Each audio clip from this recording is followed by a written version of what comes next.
तुम्ही बघत असाल तर काल जे पाकिस्ताननी जे दुर्दैवी कृत्य केलं त्या भावनेचा उद्रेक सर्व हिंदू समाजामध्ये आणि पूर्ण हिंदुस्थानमध्ये झाला आहे। आज महाराष्ट्रामध्येच नाही तर देशाच्या अनेक भागामध्ये स्वतःहून बंद पाळण्यात आलेला आहे।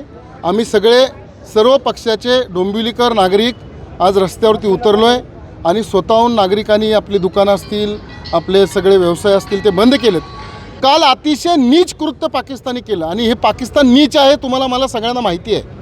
पण पहलगावमध्ये गेलेल्या या डोंबिवलीकरचे 3 असतील किंवा महाराष्ट्रातले 6 जण आणि देशातले 27 लोकांना त्यांनी निरपराध लोकांचा बळी घेतला आहे। आणि सगळ्यात दुर्दैवी गोष्ट म्हणजे जात विचारून नाव विचारून त्यांना मारले गेले। ही सगळ्यात दुर्दैवी गोष्ट आहे।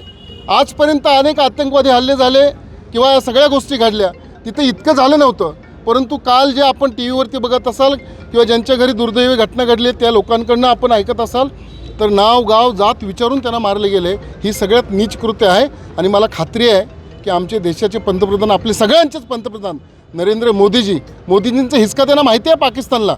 पण थोडी वेळ काढा, थोडा दम धरा आणि भारतीयांचा पूर्ण देशवासियांचा विश्वास मोदीजींवरती आहे आणि तुम्हाला मला सगळ्यांना माहिती आहे ते नक्कीच याचा बदला घेतील आणि असा बदला घेतील ना की पाकिस्तानचे डोळे पांढरे होतील। प्रतिक्रिया जर तुम्ही बघताय, काल डोंबिवलीतल्या 3 आमचे बंधू सगळ्या या डोंबिवलीकरांचे हे काश्मीरमध्ये झालेल्या भ्याड आतंकवादाच्या हल्ल्यामध्ये मारले गेले। काल त्यांचा अंत्यविधी झाला, पण त्याच्यातनं जी खतखत डोंबिवलीमध्ये नाही महाराष्ट्रात अख्ख्या देशात पसरली आहे। आज पहिल्यांदा कधी नाही ते काश्मीरमध्ये पहिल्यांदा बंद पाळला गेला। ही सुरुवात आहे आणि मी तुम्हाला सांगतो ज्या अतिरेक्यांनी आपल्या हिंदू लोकांचा बळी घेतला त्यांच्या बायकांना सांगितलं गेलं जाऊन मोदींना सांगा। मोदींना त्यांनी सांगितलं आणि आता बघा पुढच्या काळामध्ये काय होईल। आताची घडी ही आपण सगळ्यांनी एक होऊन ही जी घाणेरडी वृत्ती आहे, ही जी आतंकवाद्यांची वृत्ती आहे, ठेचण्याची वृत्ती आहे, आता याला माफी नाही। आणि आज कुणीही न बोलवता उत्स्फूर्तपणे ज्या पद्धतीने लोक एकत्र होत आहेत, एकत्र चालत आहेत, बघा डोंबिवली अख्खी बंद आहे।